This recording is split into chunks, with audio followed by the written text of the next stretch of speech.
Director of the Parks and Recreation Department for the town of Shrewsbury. I'm the legislative chair for the Mass Park and Rec Association. We're here to talk about sections 57 and 58, which have to do with the revolving accounts. We have over 500 members in our association, which are local recreation and park departments from across the Commonwealth. Most of us have a revolving account.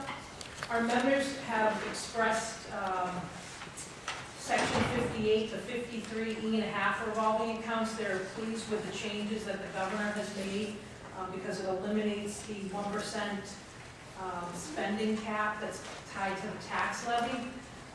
Some of our members have expressed concerns with the section 57 because it's repealing the 53D revolving accounts. There's 117 communities that have this type of recreation, have this type of revolving account. And while they do had concerns with the $10,000 limit that you had to, you couldn't carry over each year, they have concerns because that type of a revolving account, you cannot charge full-time employees' salaries. So if that type of a revolving account is eliminated, it would force those communities to use the 53E1/2 revolving account.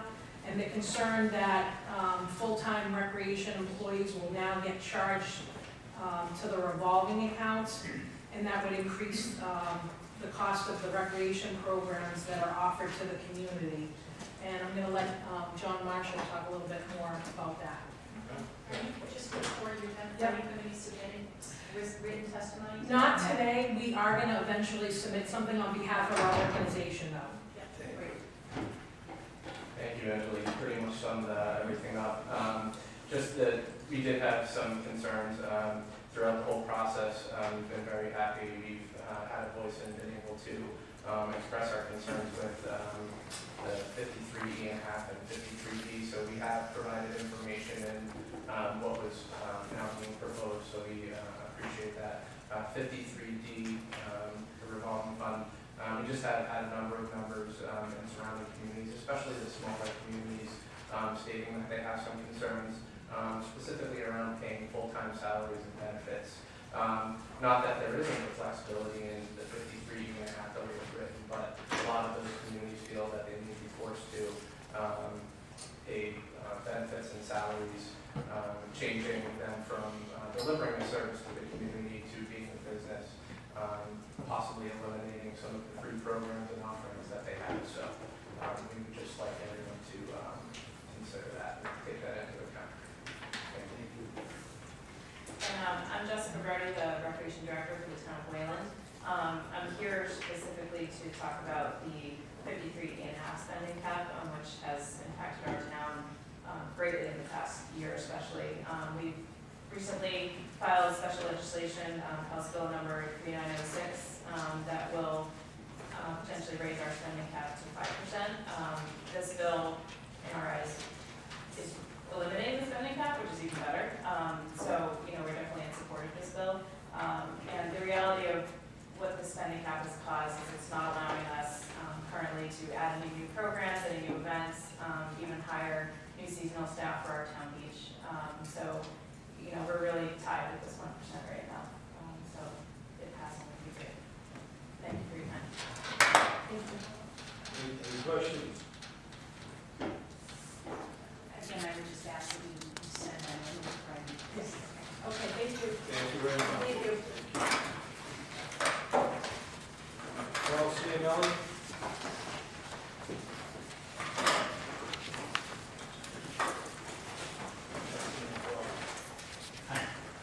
Chairman, members of the committee, my name is Paul Schnelly. I'm president and CEO of the New England Cable and Telecommunications Association. We represent all the independent cable television companies in New England.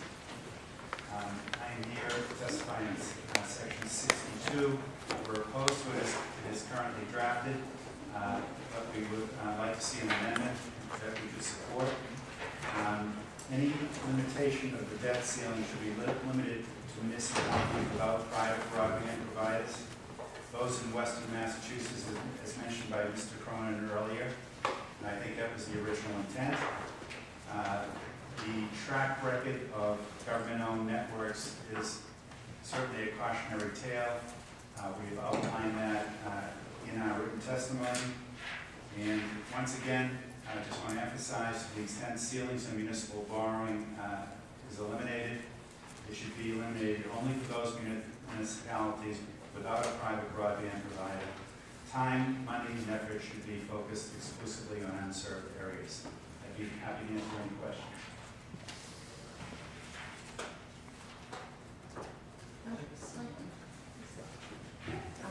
Thank you.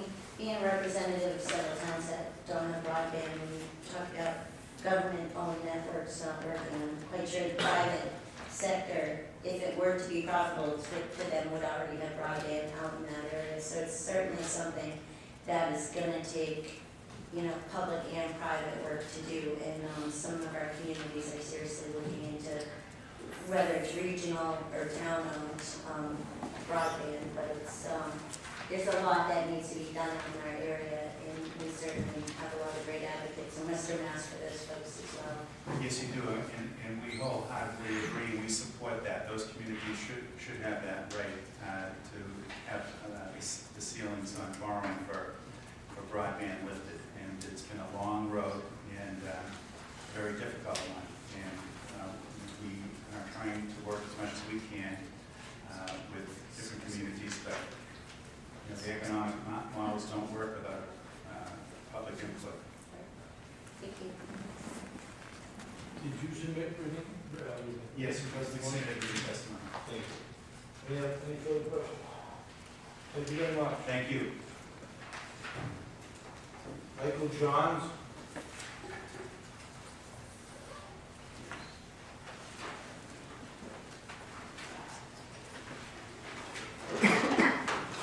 Good afternoon.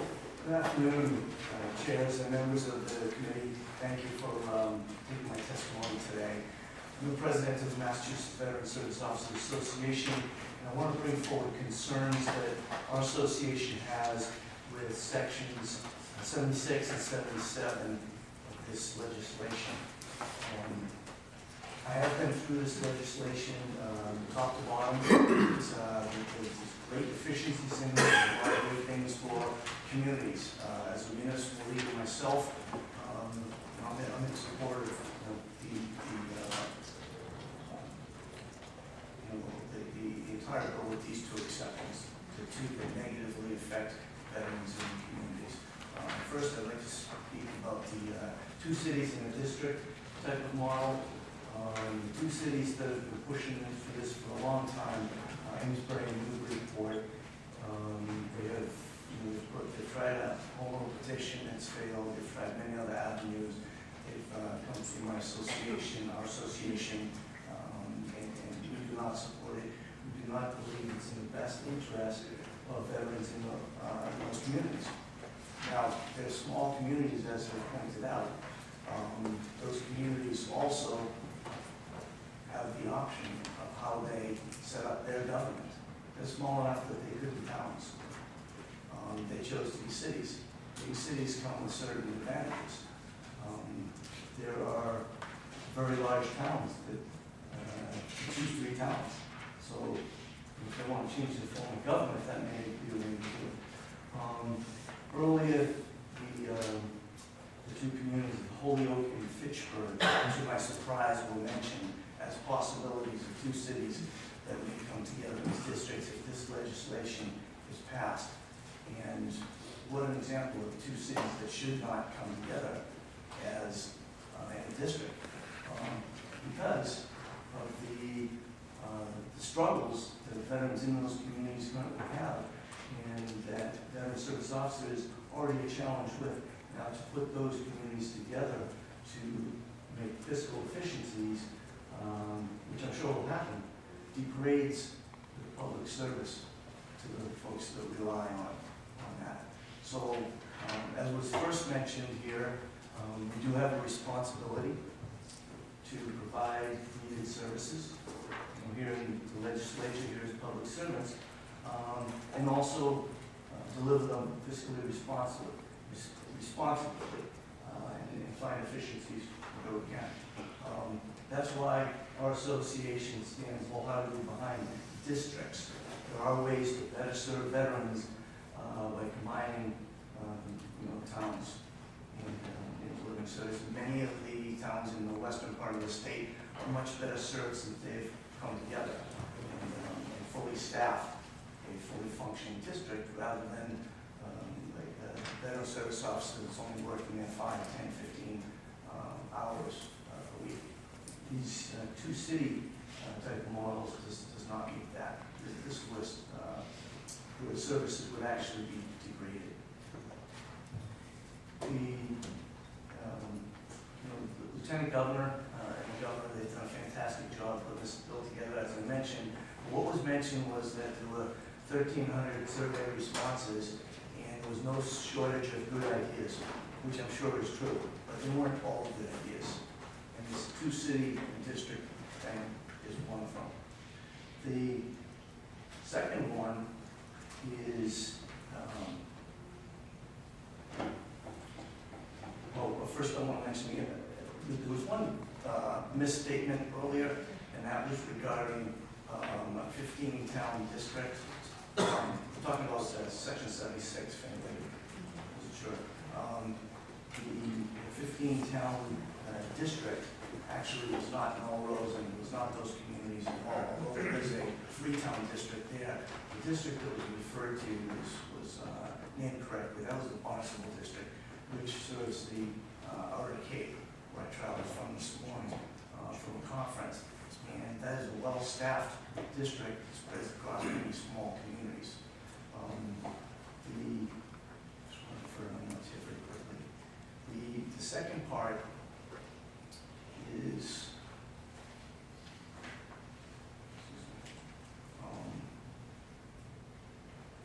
talks about changing the auditing procedure for districts. I have run a district, and I have talked to many of the directors of districts and staff who work there, and we can't for the life of us figure out what is improved with the language in here. The only thing that changes is the language. The way that our 4-town district was audited was brought by a private auditor, and the expenses were cut up proportionally by population size among those districts, and there was never a problem. The Cape District, which again was named incorrectly earlier, but that's a 15-town district, they do the same thing. They use a private auditor, just as municipalities do, and those 15 communities pay for that audit. So I think if something's not broken, we want to fix it. I don't see any betterment coming out of this change in auditing, unless somebody can point out to me what that difference is. Thank you for your time. Any questions? Yes, go ahead. Just a quick clarification, when Mayor Hawk was sitting up front, he didn't suggest Holyoke and Fitchburg merge, he suggested Holyoke and Springfield and Fitchburg and Leominster, which geographically makes a heck of a lot more sense than Holyoke and Fitchburg coming together. Also, with regards to districts, which my rep district has several districts because of the size of our communities. Would you recommend districts being number of people or geographic areas? I mean, the two-city things, we do have some very small cities out, especially in the western part of the state. Is it a number of people served, or is it just a geographical issue with regards to getting around to check on people? Sure, thank you for that question. And so that is something that I think leads right into the heart of this entire governor's bill, which is giving the ownership back to the municipalities. And so, in the western part of the state where you have a bunch of very small towns, say Franklin County or et cetera, it might make sense for them to come together, even though they're spread out, and provide full-time services and travel to those towns. In the district that I formerly was the director of, we had 4 medium-sized communities with a total population of 82,000. We were abutting, and we didn't have homelessness situations or severe financial crisis that were crushing us to the point where we had to have a huge district staff like there would be in these other ones that were mentioned, Leominster, Fitchburg, Holyoke, Springfield. It doesn't make sense in those situations.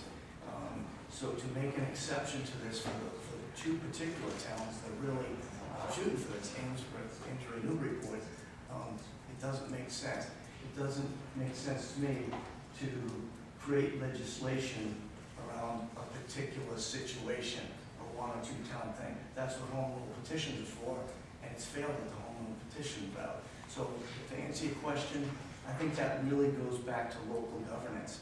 If managers in several adjoining towns think that it better serves their community and it makes fiscal sense, but also does not degrade the services to those veterans and their dependents, then it makes a lot of sense. Whether it's spread out small towns or several towns together, one city and a couple of towns. I hope that answers your question. Just to follow up, so you said it's up to local governments, but you want us not to allow two cities next to each other to be able to use their local governance to decide if they want to join together. What I'm saying is that we shouldn't create legislation that now gives the opportunity for two cities to save money on the backs of veterans who deserve these services. We have folks coming home now who are surviving wars that would not have survived prior wars. I'll give you a quick example. All our deployed service members on the ground have combat uniforms that have Velcro on all of their limbs. So if they lose a limb, they're immediately zipped up so that they don't bleed out on the spot. They would not have probably survived prior wars. Traumatic brain injury, with quick medical response, they are surviving. The reason I mention that is that we have a wave coming down the road 10 to 15 years from now that we have not seen in a while. We're seeing the Vietnam veteran population coming to retirement age, coming to an age where they need more assistance, medical assistance, housing. They're really coming to that age. And I see that this population now, the young people, the kids returning home now from these two wars, are going to need greater care. And you can refer back to the State Commission on Housing and Long-Term Care. They're using evidence-based data from MIT, Professor Glassmeyer, as well as UMass Medical, to base their decisions on the future of care. And the hard facts that they're showing is that the need for care is growing. So if the medical need for care is growing, the local veteran service care need is growing, then why would we combine cities just to save money? I don't see that the service is going up. I just see dollars being saved. I think we need to think of the future of these generations. I'm in the middle of those two generations. I'm a Gulf War veteran, but we have our own needs, but I think the folks that went before me in Vietnam and the folks coming behind me in Afghanistan and Iraq, they need our care, they need our support. We shouldn't be pulling that support out from another. Thank you for your testimony. Did you submit written testimony by any chance? I will be submitting written testimony. That's great. You gave us a lot of good information, so we would appreciate if you could do so. Thank you very much. Thank you very much. Joe Zukowski, Joan Newman, Robert Smith, please.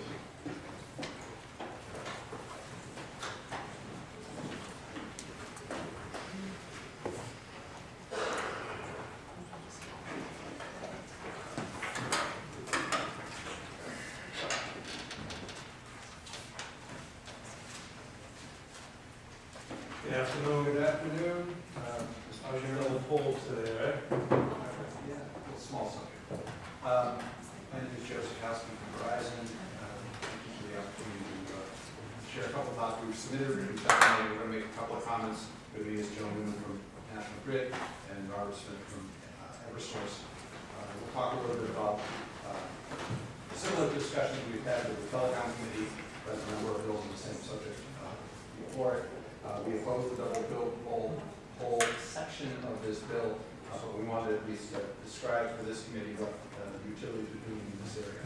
The reasons for double polls is basically progress. Two main reasons for double polls are My peers in the electric industry are doing a good job of upgrading all the power for all these devices that we now have in our homes and in our lives. And the other main reason is highway jobs. Both are signs of progress. We also have done a lot of work with broadband projects. We heard a little bit about broadband, both on the Cape, Open Cape, as well as the Mass Broadband Institute project out in Western Mass. All of these have created a significant amount of pole work across the state. We've done a lot. Last year we moved 18,600 double poles in Massachusetts, more than half of that amount that exists. But unfortunately, new projects put in 19,000. So we could solve the double pole project by doing the new projects, highway jobs and electrical areas, but frankly, that would be done. So we have to, as the Lieutenant Governor referenced, find that balance point of working on all the infrastructure projects which are so important to our economy, at the same time trying to deal with the aftermath, which is double poles. We do work from the top to the bottom. The electric company goes first. The most dangerous stuff is up at the top, and then we work down. Streetlights, other attachments. There could be other telecommunications companies, cable companies, municipal attachments, and Verizon is always at the bottom of every pole. There could be up to 6 to 7 parties on an individual pole. And the gentleman who spoke earlier about coordination, the challenges, is absolutely right. When you get 6 to 7 people trying to do anything, it's difficult to coordinate schedules. Representative Hogan, when she was Vice Chair of Telecom, led a subcommittee on this subject and did some very thoughtful work on it. And one of the things that came out of that was her recognition that you can't fix what you can't measure. And she asked us to do a better job of understanding, tracking, and coordinating the work on double poles through a new database. And we have launched one last year that replaces multiple methods. One of the town managers here who has a municipal electric company in his district, in his community, the method we used to do would coordinate with them on double poles with scraps of paper. So we went from a database to Excel spreadsheets to pieces of paper, and now this database will replace all of that. We've gone through and scrubbed the data, so now we have the best view of the sort of state of play with double poles statewide that we've ever had. And one of the interesting things on that is we found 400,000 unlicensed attachments statewide. So people who put stuff up on the pole that didn't tell us. 200,000 of those, we believe, are municipal attachments. So while previous speaker said that we're going to blame it on municipalities, I would suggest it is a shared responsibility. We have clear responsibilities with us as the pole owners, but the attachees, including municipalities, have a responsibility as well. Up to 15% of the pending moves at any one time in the state are municipal attachments. So we have to do a lot of coordinating. We're working with them to get them into the database, have a single point of contact in each town so the town can prioritize the moves. As was said earlier, sometimes it's more important to have a busy street or historic street worked on first, and that is a town-by-town decision. We take the town's lead on that. I'll leave it up to my peers, but one of the things we continue to do is work with municipalities. We still have 27 municipalities who aren't in the database. We have 17 municipal electric companies who aren't in the database. So we continue to urge them to join us and continue the cooperation and coordination. Great. Thanks, Joe. So my name is Joe Newman, Director of Government Affairs for National Grid of Massachusetts. Thank you, Joe, time, Joe, today. So for National Grid, as Joe pointed out, there are 3 main contributors. When it comes to reliability, National Grid is going to spend somewhere around just short of $265 million in our fiscal year on reliability upgrades across the state. So that could be transformers all the way across the board, including new feeders, or anytime you put in a new feeder now, you in effect have to raise the pole, higher pole height to accommodate all of the transfers and attachees that are below that. So as you can see, every time we really go in and rebuild the feeder, we create double poles. We acknowledge that. Well, it is part of what we call progress. It does create some conflict, some tension with the municipalities. We understand that. When it comes to the other major contributor, highway work or highway relocation, the state has a very aggressive schedule when it comes to the work that they're doing for highways and the bridges. That condenses the construction season. And so what we have to do is, for us to even get any reimbursement from Mass DOT, we have to meet timelines that they've established. So as a result, we spend a lot of time and effort in meeting the standards and the requirements of each one of the schedules that Mass DOT provides. Finally, Joe, to touch upon the whole broadband issue, it's not a relevant issue now as much as it was a couple of years ago, but National Grid did over 22,000 attachments, or whether it's new poles or attachments related to the expansion of broadband. So that takes part of the effort to coordinate with all the players. What we've found is we've made an attempt since last fall. We're targeting to any community that has over 2% of double poles.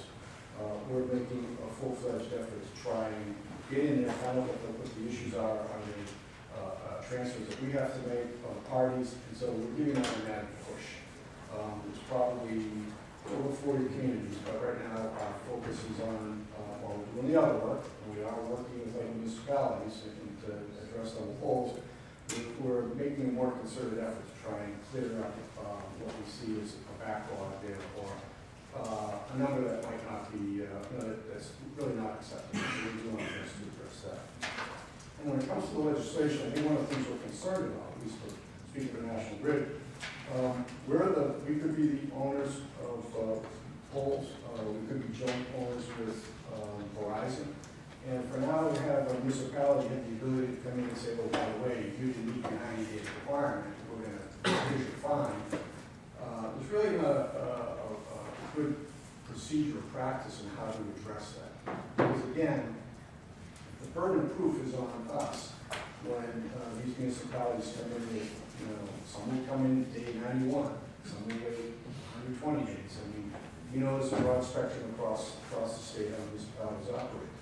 So I think what that would do is put us in really an adversarial position with not only our the other people on the attachees, but getting back to the municipality. So we try and work what we can with the cities and towns. They have the right when it comes to street opening permits, et cetera, grants allocation. They're very aggressive in telling us what issues they want to have addressed, what holes they want to be seen taken care of first. So for the reason that just was above, we hope that, again, we have another committee of jurisdiction that's looking at this issue, and hopefully, as we work through the new database, et cetera, we'll have better systems that we can work more properly with the municipalities. Thank you. In the interest of time, I would also like to continue working on the new database system. I'm going to close the section at this time. Thank you. Any questions? I just want a sense of the timeline on the database, when you think it will be ready. I know you It's said up and running now, and we're going town by town to scrub the data that's in there. So again, as I mentioned earlier, we've got the best view in each town of all the poles that exist, all the double poles, and then all the attachees on the poles. And now, as we found these unlicensed ones, we already are on the cusp of doing an agreement with one of the commercial owners to kind of license the big bulk of those. And then we're going to be actually turning to the municipal level to go town by town to get them licensed. Again, so we can do that automatic notification. When one wire moves, the database notifies the next attachment. Okay, your time to go. And that's the mechanism that we think, along with some other operational things that we're doing to try to do our work better, we think that's going to make a real improvement. But you said there were municipalities and municipalities that have not. They've not signed it, jumped in. And we've gone back, we've gone out to them a couple of times. We actually, to their credit, the MMA was very helpful in putting it in their newsletter, encouraging people to join the database. We've met with their infrastructure committee to discuss this and urge their cooperation and encouragement on this. We're going to go back to the remaining pile and say, come on, let's get on with And this. the municipal light. Yes, 17 municipal lights are not, which is, this is free to the municipality, so it's a no-brainer. And actually helps them because once they name a single point of contact, then both of us have a clear path as to who speaks for the town in terms of what the priorities are. You guys all deal with the municipalities, you know that sometimes you get different opinions on priorities. This allows us to have one opinion that represents the town. So, if you didn't want to be like a good neighbor, you found those illegitimate lines on your pole, do you have the discretion taking down? I'm not a lawyer, so I'm not going to answer that to the legal, but it would be a good idea. So we're trying in all of this to create cooperation. I understand. Good outcomes. Cutting somebody's wire is just not a good Yeah. idea. I get you. Yeah, and we're actually obligated, you're right, thanks for reminding, we're all obligated, at least us on the Telecom Act, to allow anybody up on the pole, it's part of the, including municipalities.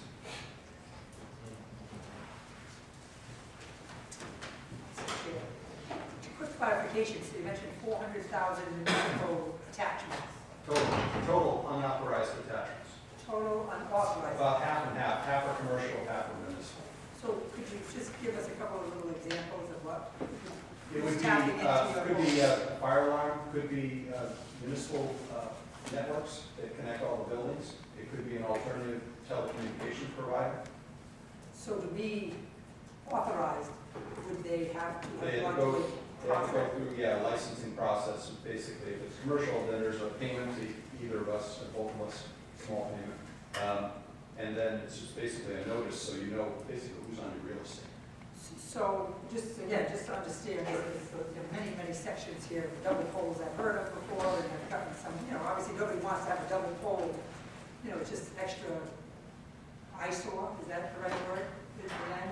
A lot of things attached. But a lot of things attached. So would it be safe to say if I just looked at my computer and went backwards and I asked whoever might know, gee, find out how many double poles we have? That's actually the beauty of the database, is we allow, by having a participant in each municipality, DPW director, town manager, the lead of the board of selectmen, what they call it, bipolar Billy, right? They can name somebody to be the lead for the database, and then they'll have a picture of exactly what's happening in their town, how many double poles there are, and who's next to move on each one. So you would probably feel that, are you saying then that your double poles are there, mostly still there after a reasonable period of time because you have people who are unauthorized on them and you don't want to take them down? It's a mixture of things. It's coordination, it's information, it's folks who are up there that didn't tell us they're up there. There's a whole bunch of good things that go into this. As I mentioned, we took out almost 19,000 and put 19 in. So we're doing a lot. And I think last year we did something like 70, combined, we moved something like 78,000 attachments. So there's a ton of work being done. But we're sort of shuffling against the tide of progress. All right, so if say a community got on the phone and started with you, right, because it's, with National Grid, is that what they start with the electric? Either one. All right, so started with one and say, we really want this town, can we get it done? Is the process one that you respond and go, okay, we're ready to move on? So, What is that? again, you'd may work with the municipality, you'd go to the pole owner, and whether it's us or joint, or the pole set that area, and say, okay, hopefully it works that, all right, now I have this report, okay, I see that, in National Grid, you need to do 35 transfers, or Comcast, you've got 15, whatever the numbers are. Your next stop, where are you in that process? So to be able to now ask a question, we track it, we do have, a work system that deals with double poles, but now being able to have that municipality ask a little more detailed question about the number of, what the work that needs to be done in their community, and have something real in front of them. And it actually helps, because then we all have community liaisons. They can talk to them, and then they can work with either point of contact or from the DPW, from the town, whatever, and say, okay, as part of our work plan, we're going to do this. Are there certain areas you want to focus on, or what are your priorities? So I would think that obviously you don't want to be in a fine position, or a punitive position. On the other hand, I would think the three of you, you're big guys, you're big companies, you're big dollars, I would think you could come together to have a coordinated, maybe a little smoother effort for the community to get this done. And it sounds like this is driving you to be in that position now. Correct. I think that the work that Representative Hogan and her committee did, I think really brought a focus on this. And since that committee, we launched this database. And I know in Verizon, we're looking at innovative processes that maybe allow us to do things in a more streamlined fashion. So we're sending out a crew to move some of the local drop wires before we send the big linemen out to move the cables and then pull the pole. So we're trying some different approaches that we hope will have better results. So it's not as if we're just laying around, trying to avoid this work. We're trying to do it better in a bunch of different ways. And it also does, we're in Rhode Island, we're in upstate New York, so trying to take the best practices in each. And in every state, there are, and you'll have this issue. And again, you go back, there are going to be double poles, which is because of the nature of putting in new work, et cetera. Now it's a question of how can you accelerate the replacement of what's there, that dead wood. So one last follow-up question. Are always a brand new pole needed? So Yeah. why would you just throw up a new pole instead of maybe working off the existing pole? Well, because now, a lot of the work that we're doing is either, taking a lower voltage feeder and making it higher voltage. And when you do that, you want to make sure that it's a stronger pole because it's going to be a thicker, thicker wire. And you also now, because you have more attachees that want to be on your system, you need to accommodate that because you can't do a 20-foot pole anymore if there are 5 or 6 attachments, so you need a 40-foot. So you put that 40-footer in, our lines are up higher, and then it gives room and it's safer for everybody else doing that work underneath. So you don't just, nowadays, if we could get away with just a swap, replacement, that's great. But we're in a more interconnected society now, and a higher voltage and more people need to deal with, so we need to accommodate that. So is it really a slower process if you were to do just one pole rather than having to have the double pole until you were able to move?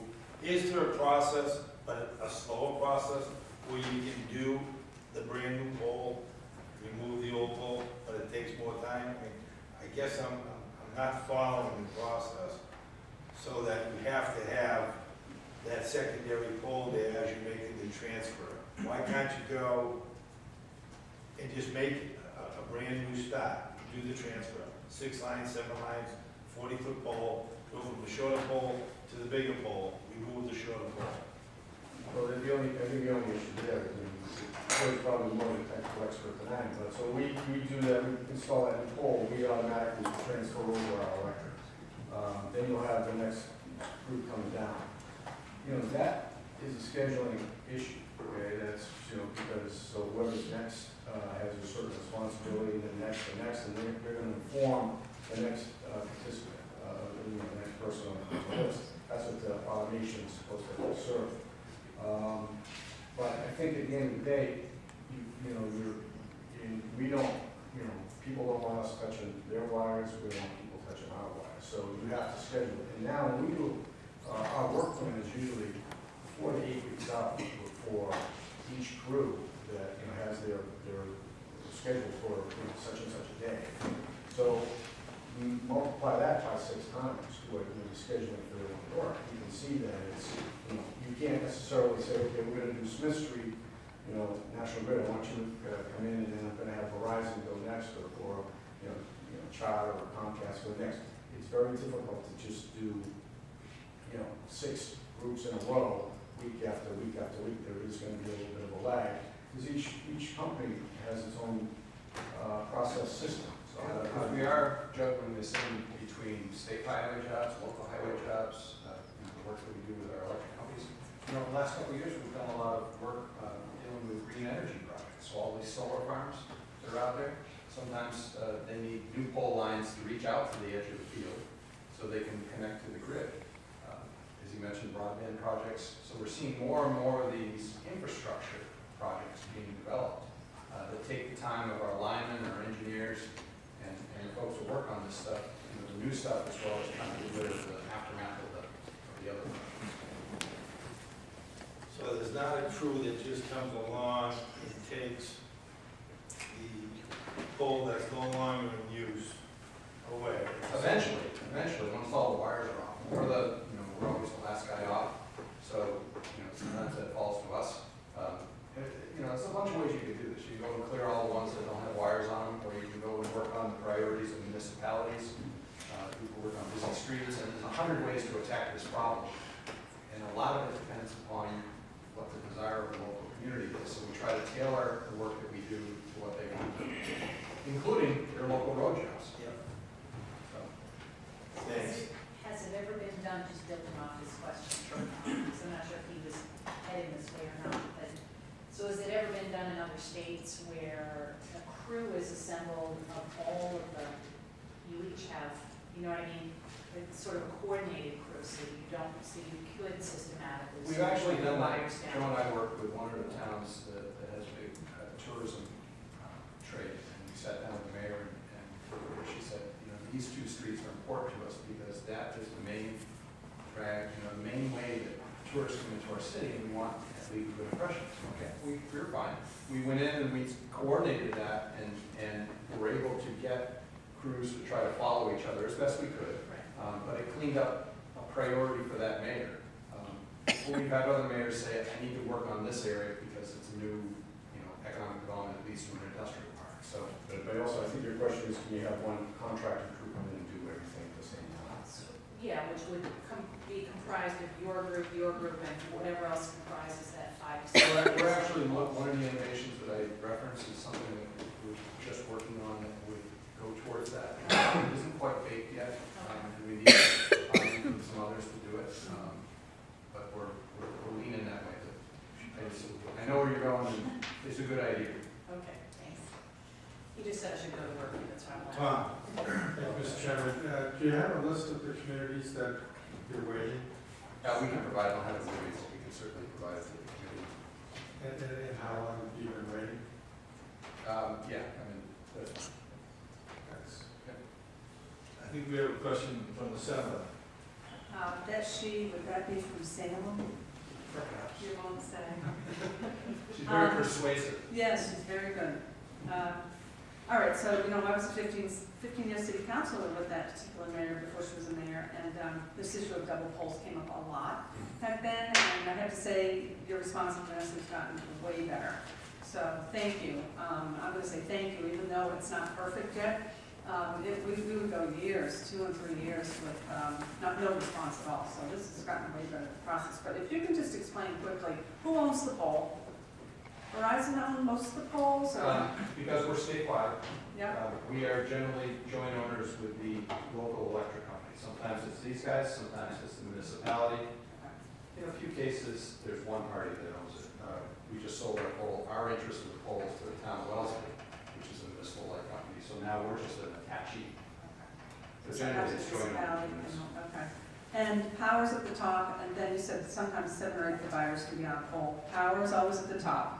Then who's next? You could have secondary power, you could have streetlights.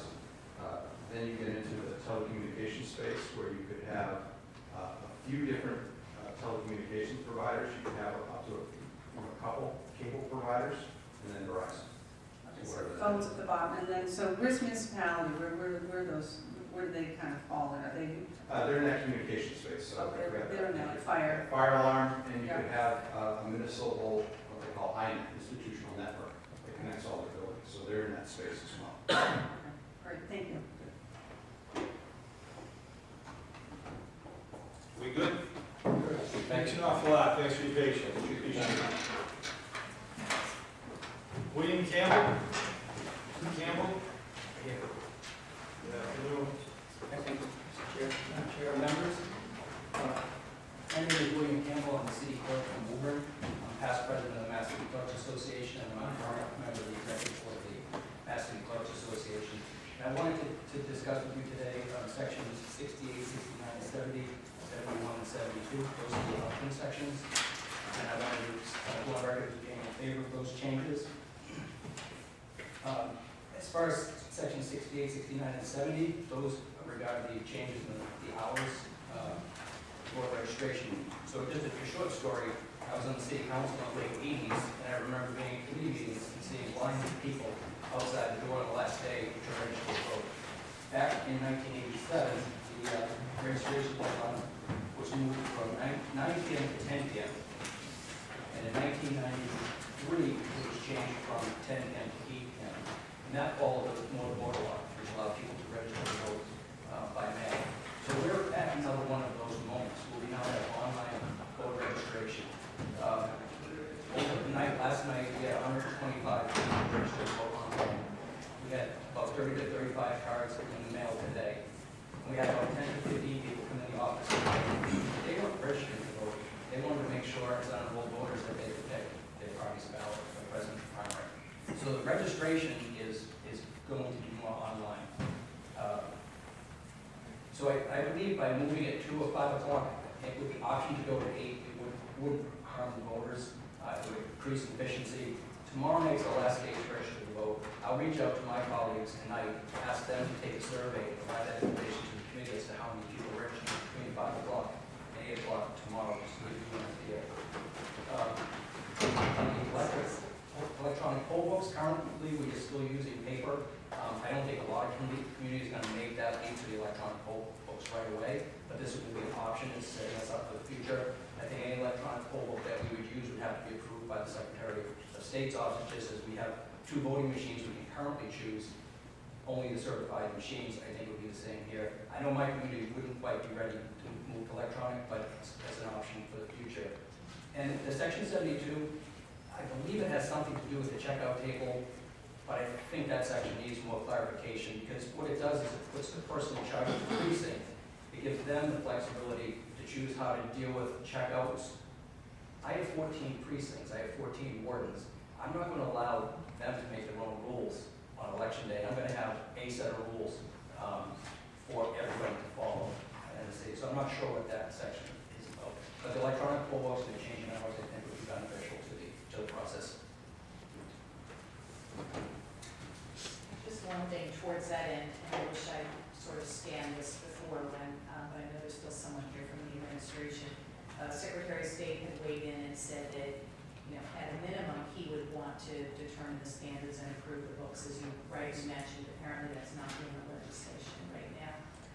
And he said that there's really, at the moment, there's not any sort of controls and quality controls over those said poll books. So it is a concern, I think. There's no certification or approval process. So you mentioned, you assumed that it will go to him, but we would need to specify that. I think that would be very acceptable. Right. On the hours, till 6 o'clock, we will have people tomorrow night. From 7 to 8, it drops off considerably. At 6 to 7. At 7 to 8, we just don't have anybody. So I was just saying to my fellow chairman here that I'll be one of those people tomorrow, hoping that you guys are open later, because I have an 18-year-old son who is not out. He wants to vote on March 1st, and I can't bring him today because I can't leave by 5. I will make, if I may, I'll make it much easier for you and for your young He voter. doesn't have a license, so he can't. Go to cityofwoburn.com Yeah, and you can register to vote online. with a license, right? Oh, he doesn't have a driver's Doesn't license? have a driver's Okay. license. So again, that's great if you have a license, but if you don't have a license, you're not able to do that. So we're gonna physically bring him down to the town of West Andover tomorrow when I get home from work. So that's my concern, is that there may not be many, but if we are restricting the ability for people to register, particularly an 18-year-old who's very excited to, to vote in this primary, I have concerns about that. And I think if for one day or 2 days out of the year, I personally, I mean, it's not necessarily well the committee, but in my opinion, for a handful of days a year, to be certain that we're open, to ensure that people are able to get in there and participate, I think that's a good thing. And it does set up that moment in time that people say, this is my last day, and they'll look to that day. We're open until 7 o'clock every Thursday, so we can have people, there's opportunities. A lot of the elected town clerks will be open on a Saturday morning anyways. There are numerous opportunities. Sometimes that deadline does say to people, this is your last chance, you gotta do it by then. It's whether 8 o'clock, maybe 7 o'clock might be more reasonable. 8 o'clock doesn't seem to be, we're not really helping that many people. But I'd be willing to share the data that I can collect this week with you. Thank you very much. Thanks for your time.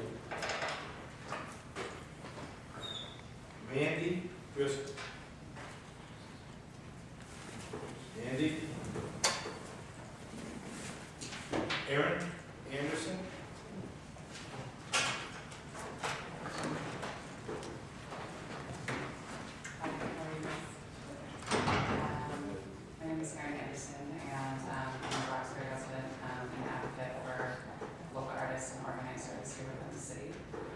I'm here to speak in opposition to the bill, the way it's written right now due to the exclusion of the city of Boston from the proposal on liquor license reform.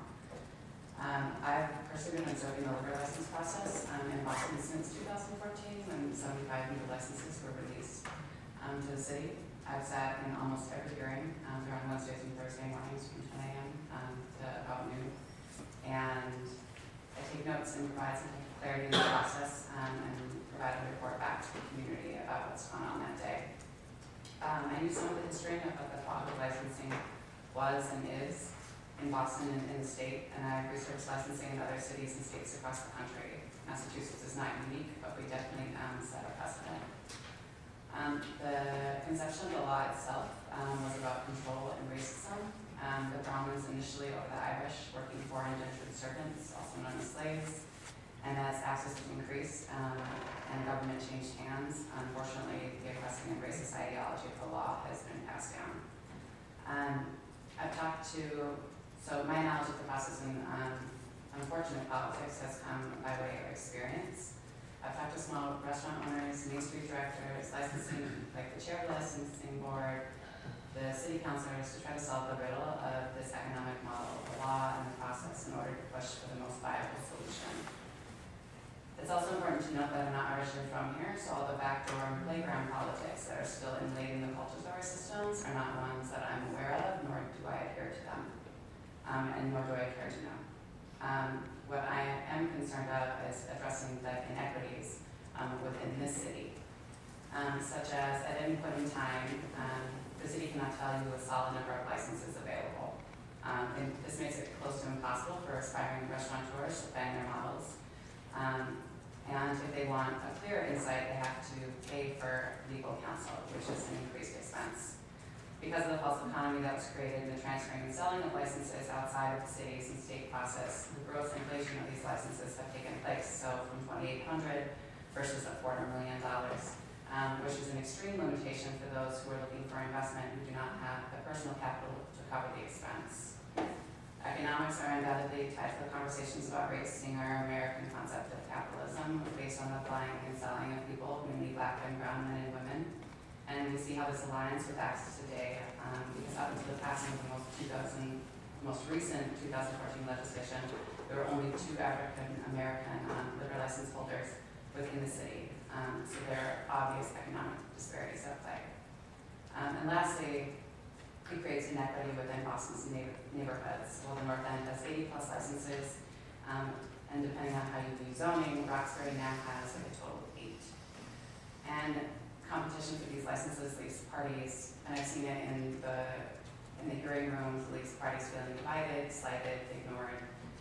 I'm personally stated, when it comes to those who pay premiums for these licenses, I'm sure that when emancipation happens, slaveholders complain about their loss on premiums paid as well. But hopefully morals come money. So from where I stand, due to lack of transparency in the process, the best thing that we can do is to offer generational equity in Boston's neighborhoods is to lift the cap and to include Boston within this legislation. Because my father taught me to question because the patterns in government are the most predictable, it seems like this is a matter of leverage. The tools of leverage being used knowingly or unknowingly in direct opposition to the changes that are taking place within local communities who are working to create economic equity, we can assume that there's been a breakdown in the understanding of human needs and conditions in our local neighborhoods. And if we really are a true state of true democracy, and if we do embody the spirit of America, then we as a state need to take a step back to let the people do the work, and the state needs to provide the support to do so. Where there does need to be improvement, and what I think the bill does align, is defining a system of awarding applicants, one that is more clear communication between the state and city tracking of licenses, and in the transfer between each system, the city licensing board and the ABCC. And if these processes do currently exist, that they be concretely defined. There's a vast cultural, economic, and expansion of this in our current economic market. Entrepreneurs are bringing together people with purpose, and we're doing this by way of art, and food, and music, and drink, and dancing, and theatrics, and fun. And we should honor them in their work and give them the access and space and the amenities to create and compete in the existing market. I hope you'll all consider either rejecting or forth the recommendation to change the language in the bill to include Boston. And the urban communities are working to create models for economic growth for families, neighbors, and the city as a whole. Thanks a lot. Thank you. United Here, Local 26.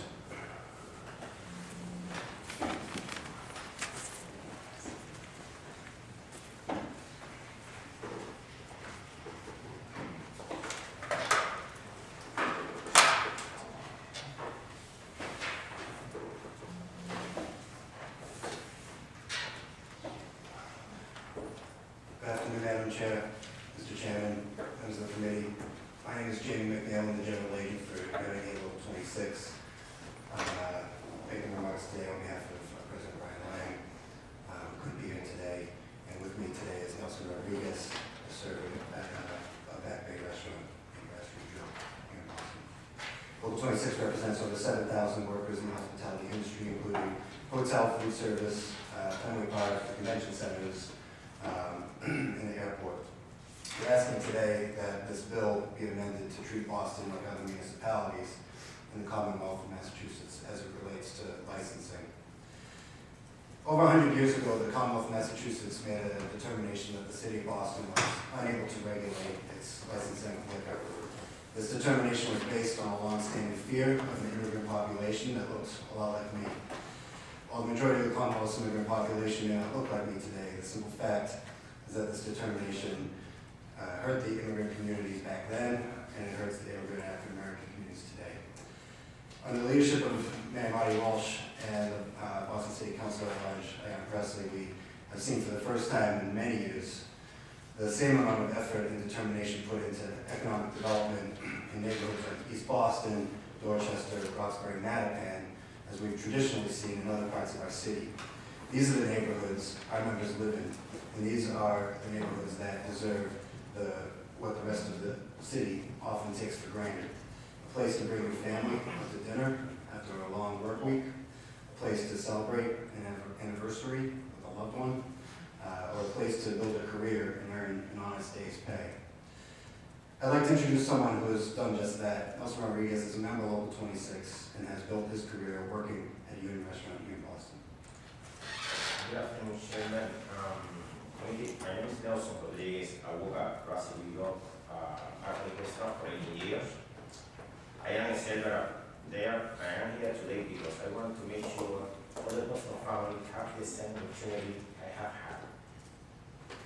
In order to do that, we need to give the cap of the licenses in our city. Today, I'm sorry, I need my glasses. Today there are 24 hotels in the pipeline in the city of Boston. Under the existing law, this new hotel 5 with the neighborhood restaurant who may be seeking the same license. Immigrant family who would like to open restaurant need to pay $250,000 for a single license right now. This creates barrier for small business and hosting business environments for new business coming to our city. If there is any example of where we need to cut red tape in the state of Massachusetts, it is here. I ask you to amend this law so that Boston is treated like the rest of the Commonwealth. Thank you very much. That's all. So we're not asking much. We're only asking that Boston be treated like the rest of the Commonwealth under this bill. So we ask that you amend this bill so that Boston can continue its revitalization in every corner of the city. Thank you so much. So could I just ask that both of you and your predecessor all submit in writing, please? Yep. Will you do it? I only got one copy. No, yours was off your phone, so gotta email it in. Yeah, and if you could submit yours as well. It's all the same thing. Yeah. Okay, thank you very much for the attention. I hope we get something for the community. Great. Thank you very much. Thank you. Next, we have Daniel Newcomb.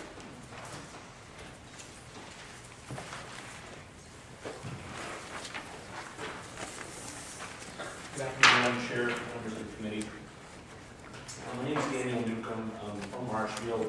I'm a lifelong restaurant operator. My family's had 26 restaurants throughout Massachusetts. Currently, they have a restaurant in Milton and Quincy we've had those for over 55 years. I come to you today not arguing the quota issue, although I do have an opinion, but I'm not going to share that opinion with you. I think that, you know, this is a hot topic. It's been a hot potato for years, and it hasn't been resolved.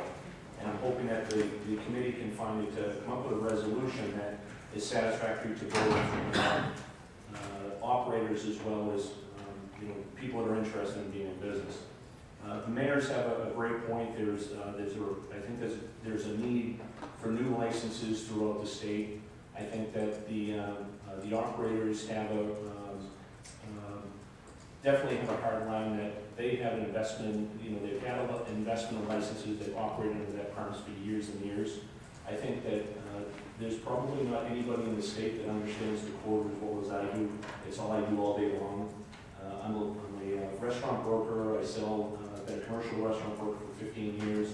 I help buyers and sellers with liquor licenses. I oftentimes employed by the bankruptcy trustee to help them liquidate licenses. We talk with the cities and towns every single day, understanding the quota and helping restaurant operators navigate that quota. What I proposed, I submitted some testimony, and it's in the form of an alternative solution to the current legislation put forward.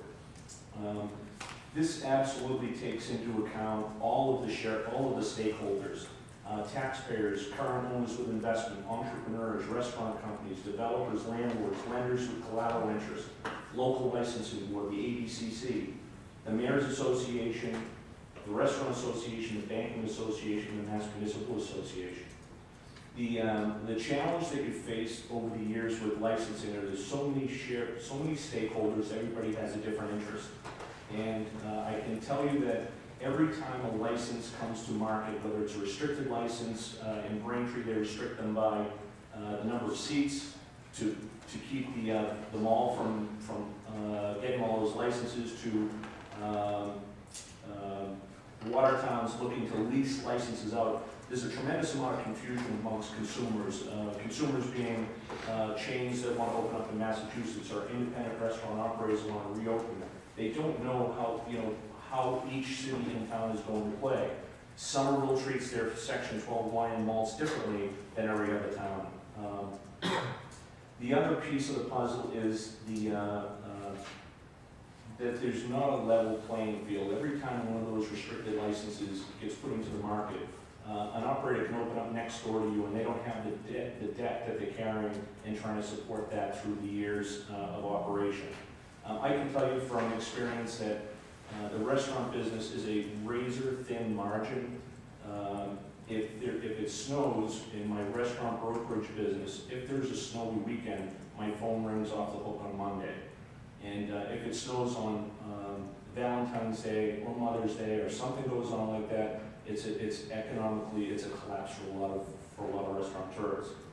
So what I've proposed is a solution that balances things out and creates a level playing field.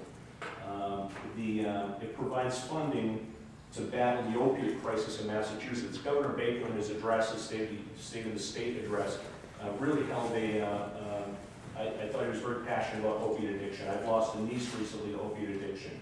And the way that my proposal works is that the control is given back to the cities and towns. Allow the mayors and the city councils and the board of selectmen to determine how many licenses they think they should issue. And then rather than give those licenses away for free, that a fee is charged equal to the fair market value, a little more than fair market value, which would encourage someone to go out and find a license on the market to operate. Additionally, there's some economic development. There's a component, five economic development licenses that are provided to encourage development in main streets, in areas that need development, provided that operators that get those licenses attend and get certified in restaurant management. I can't tell you over the last 15 years how many restaurateurs, how many families are devastated. They go into the restaurant business with a dream, and I've helped them out of their nightmare. 65% of the license transactions we're involved with now requires conversation with Department of Revenue for a conditional release. For those of you who don't know what a conditional release is, that's to allow the ABCC to execute on the application, and then the taxes can be paid upon the closing of the sale. 65%. I have Debbie Hess in the certificate unit at Department of Revenue on speed dial. And it's most of these operators, when they're working with when they're leaving their businesses for whatever reason, whether they lose a lease or they're in financial distress, the first thing to go is the landlord doesn't get paid, the taxes don't get paid, and then the wholesalers don't get paid. So if somebody's on the list that they're on COD, chances are they owe the Mass Department of Revenue, Department of Unemployment Assistance, and the landlord some money. Typically, those licenses, when they sell, those are the first people who get paid in the transaction. So a lot of operators are out there on razor-thin margins. There's 8,692 Section 12 licenses right now. There's a handful of restricted licenses. There's a handful of hotels. There's a handful of fraternal organizations.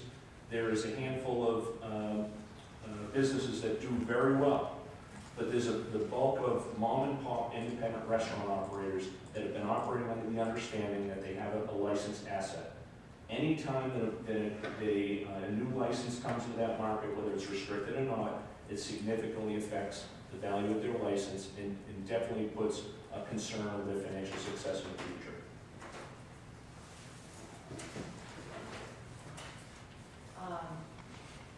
Go right ahead. Joey, for the communities that have a limit and don't buy one or somebody restaurant, purchases a liquor license from another merchant.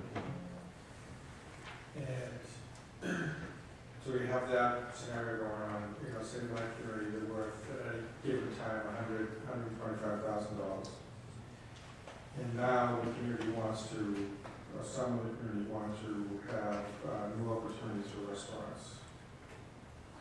Do you have any thoughts as to a solution to treating those, everyone equally? I do. I think the solution, the fact of the matter is that the licensing system that's been created and we worked within for years, it's very hard to turn that off in a day and try and fix it. I think it's going to take some long, hard thought, and it's going to take a walk back for a little bit before we're going to get to where we want to go. I think that if we allow the mayors need the ability, and they really want the ability the beneficiary of this right now is the developers. The developers and the landlords are the ones that are going to get licenses to fill their space. So in my opinion, I think that the developers are the ones. People come to Massachusetts understanding that there's a quota system. They understand that they're going to have to purchase a license. Most of them have the capital to do it. If you're going to build a $3 million restaurant or a $15 million hotel, you have the ability to buy a license from someone that's interested in selling. In Boston, the current market's $350,000. January 1st, there were 10 licenses, 10 free, unrestricted, all alcohol licenses that came on the market as a result of the 2014 legislation. Okay, 10 of them. 10 people were lined up to buy licenses off a guy in Jamaica Plain, another guy in West Roxbury, another guy downtown, another guy in the South End. Had people that were interested in buying those licenses. They were ready to put deposits on a hotel. I won't get into specific on it, but when those free licenses came out, when they became available, all those buyers went away. Basically shut the market off. So those 10 licenses that were lined up for economic development, I'm certain that the Boston Licensing Board dealt with them accordingly, but the fact was that people come to Boston expecting to pay money for a license. It's just, that's the way Boston operates. Whether it's right or wrong, I think that we can take that and address it so we can get to where it needs to be, where it's more economical for everybody to be in business. The way we do that is by allowing the cities, all the cities, right now you have all different cities have different unrestricted licenses across the state. It's very confusing, even for us, when we do it every single day. And I think that if we create a local license that the cities and towns can issue a license above the quota. It's called a local license. And those local licenses there's a fee associated with that. They have to get approved, they go through the same process, but they provide the state a fee to get a license okay? Because most of the managers are saying that licenses aren't available. I can tell you right now, the gentleman from Westboro, I'm gonna call him tomorrow because I've got 2 of his constituents that want to sell their license. He just, either he's not interested, and either the developer's not interested in participating in that, or they're just looking to get more licenses. I'm not gonna speak to that. But, if everybody has access to a license, and to start with is fair market value, a little better than fair market value, it would encourage people to go out and look in the market for the guy in Jamaica Plain, or the guy in West Roxbury that has to sell his license, he's gotta get out, he has to pay his loan and pay the bank back. He's probably willing to negotiate a better deal than the fair market value right now. So the next year, that price comes down, that fair market value drops back. So each year, it takes a step back to get us to a point where that everybody's paying a fair fee for their license. But the way that the bill is written right now, I feel that it's backwards. I feel like it's benefiting the developers. The developers are the ones that are going to attract the new tenants. A perfect example of the result of the restricted licenses is in Peabody. Peabody was recently, and I'm not sure the exact number, but Peabody was granted some licensures restricted to the North Shore Shopping Center, the North Shore Mall.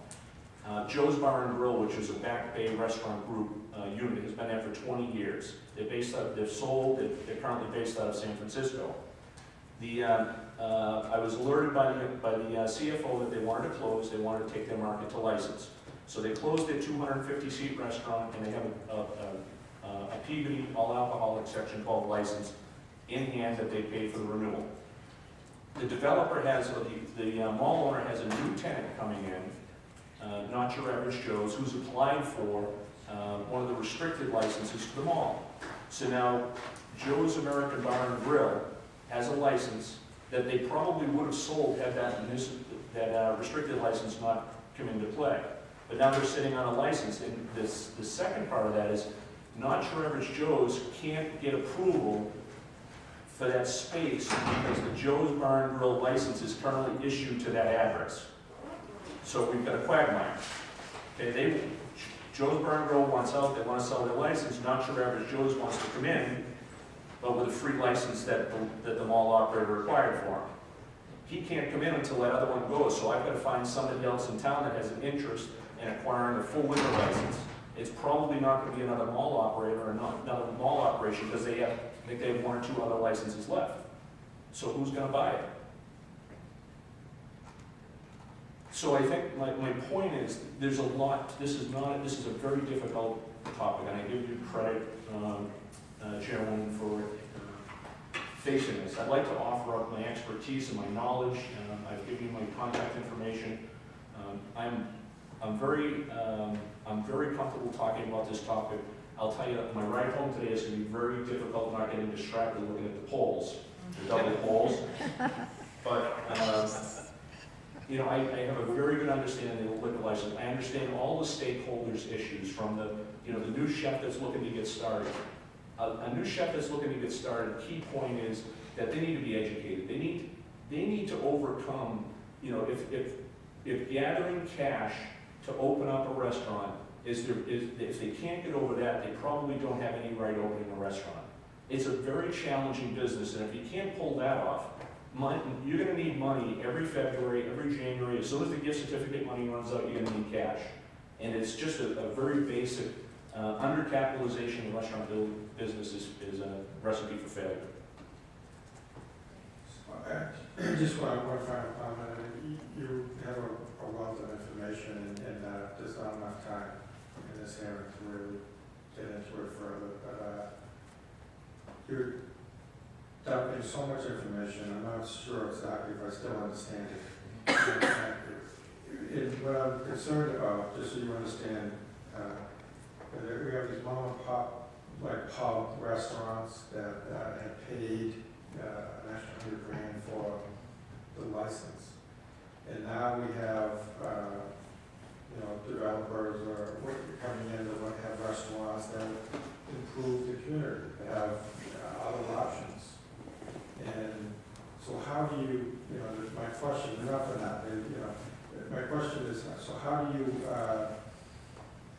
improve, in my opinion, and a lot of people's opinion, the quality of life of and the economic vitality of the community by providing more opportunities for restaurants to come in at the same time treat the people that have bought in on the deal system with some type of fairness. Now, I say that with, I don't believe that those, sometimes it's families that have owned these for years and years and years. I mean, we can't just never change, just because these families bought in way back when. However, is there a way that we can try to find a way to treat them with some fairness? But not for now. Well, I think I addressed that. I addressed that in the brief that you have with the proposal, because there is, rather than giving a free license, you set a fee for that license. It's a fair market value based on recent sales, which the ABCC tracks. And you have evidence that that's, been helpful we think it's a great concept. It's never been tested, but we modeled it out and it works great.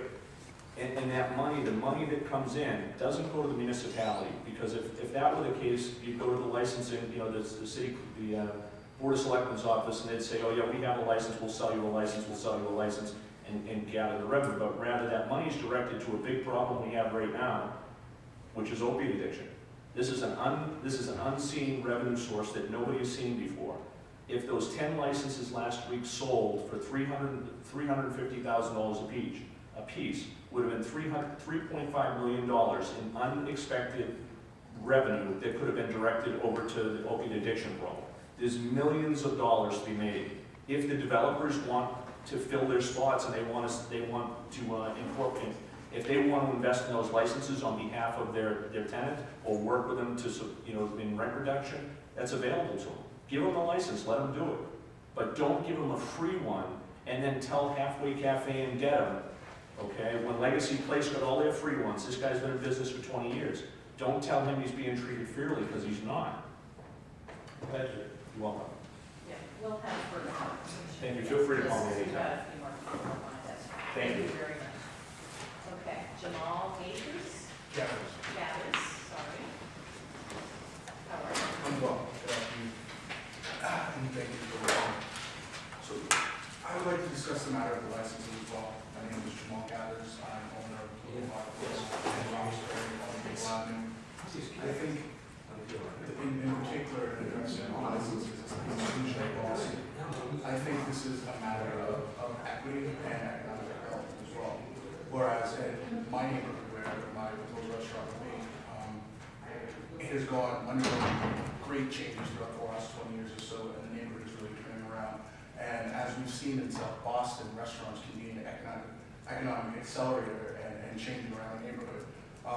But having the cap on licenses does prohibit the mom and pops from opening up the space.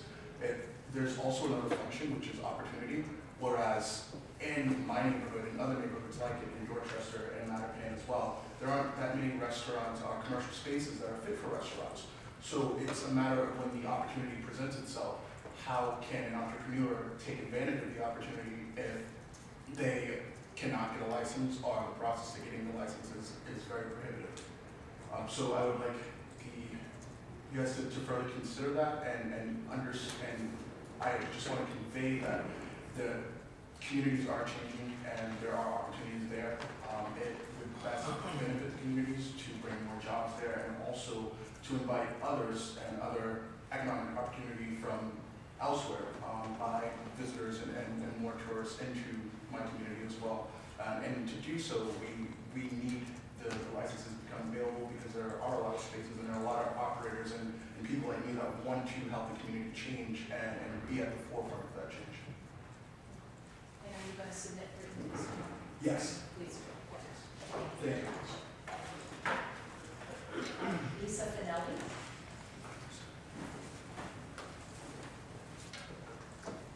Good afternoon. I'll be very brief, and we're already a little over. Thank you, members of the committee, for allowing me to speak today. My name is Lisa Finelli. I'm the founder of Experience Creative, an entertainment marketing agency specializing in artist relations and live events throughout the city of Boston. I'm here to speak in opposition of the liquor license bill as it stands right now. I truly believe that Boston is one of the biggest assets of Massachusetts and generators of entrepreneurs, artists, and resources, and that should be fully embraced. My long-term business goals include growth and expansion within the city of Boston to potentially open restaurants and venues. As a entrepreneur and as a woman, there are many hurdles that I'm facing right now. Specifically, the one that doesn't include Boston in the allowances that the rest of the Commonwealth are currently receiving under the bill. It would be very difficult for me to move forward and to open up venues and restaurants. I'm speaking on behalf of many entrepreneurs in the city who are, like myself, came here. I'm originally from New York, but I've made Boston my home, and I want to build my life and legacy and business here. Most of the people who come here because they go to school here or they start a job here, but these antiquated practices are prohibiting us from building something bigger. There is a mass exodus of entrepreneurs like myself relocating to both LA and New York. Addressing these issues will change that conversation and will keep everybody here and building businesses. I understand fully the aspect of there are many people who spent much money over the years to obtain these liquor licenses. But it almost feels like we're prohibiting new mom and pop shops from launching by protecting the old ones. Many of us in here, I think, own iPhones, and we all know that Apple releases them every so often. So we can all go out and buy an iPhone today, and Apple can release a new one tomorrow, and that will make value all our phones at half. But nobody does anything about that. It's just how things go, and we move on and embrace what we have. I think that it's very important for us to look at the opportunities that we're providing for new business owners and for entrepreneurs, both financially and both as an infrastructure. Accessibility to liquor licenses is a tremendous issue for new businesses. Passing a vote for the entire state, excluding Boston, is a huge oversight and quite confusing for someone trying to sustain a profitable business in the city like myself. Again, I think it's important we start thinking about long-term opportunities for up-and-coming business owners and entrepreneurs like myself. Additionally, as an independent promoter, when I do work at other venues, I'm expected to meet their bar minimums. That cuts into my bottom line. I know that these restaurants and venues that are subcontracting to promoters like myself, if there is a situation where I don't meet that bar minimum, I'm writing that check. I can get around these things by having my own places where I don't have to be so tied down to how much the bar is making, and can provide services for artists. It can provide services to enhance the situation of the event goers. Again, Boston generates revenue and resources proportionally higher to the rest of the state. I urge you all to focus on the academic, technological, and performance arts innovation that's emerging in Boston. Do not stifle this progress. Please let us move forward in a way that lets us continue to grow and change. I think we're all in agreement that we want Massachusetts to be at the forefront of arts, education, and technology. That course should be led in Boston. Just based out the schools, the academic structure, we're here. Can I ask you to wrap it up because we are running late? That's actually the last thing I'm going to say. Okay. So you realize the reason why Boston isn't included, right? Because Boston already has this capability. They already have the capability to set their licenses. It's to allow the rest of the state to do the same. So isn't there a situation in Boston, though, don't you have to go to a neighborhood that's been zoned for redevelopment, not just any neighborhood? That's all set within Boston. Boston sets the rules for Boston. For everywhere else, with the exception of some communities that opted out at one point in time when that was allowed, everyone else has to come up here to get their liquor licenses. So that's the issue that's being addressed by the governor. Boston already has set up their own process. So I just want you to understand that that's why Boston's excluded from this, because they already have that freedom. I was just under the assumption that it was only for neighborhoods of redevelopment, but maybe I was mistaken. Boston has their own licensing process, as does other communities that opted out in the mid-80s, was it? It was one period in time when communities were able to opt out and not be subject to having to come to the state for licenses that are over the quota. Okay? So that's just to give you that information. So, yeah. Great. Thank you. Okay. And lastly, Christopher Lynn.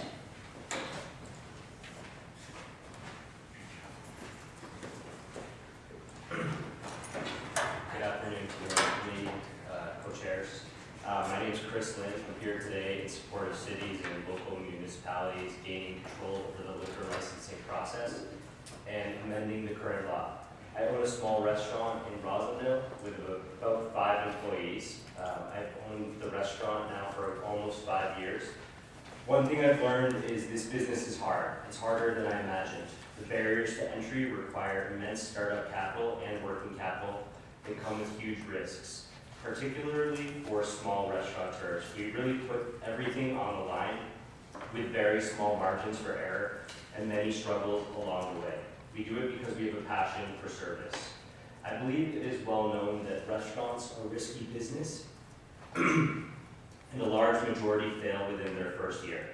Restaurants, in large part, run on very small margins that push the limits of the staff's mental and physical boundaries to achieve these margins.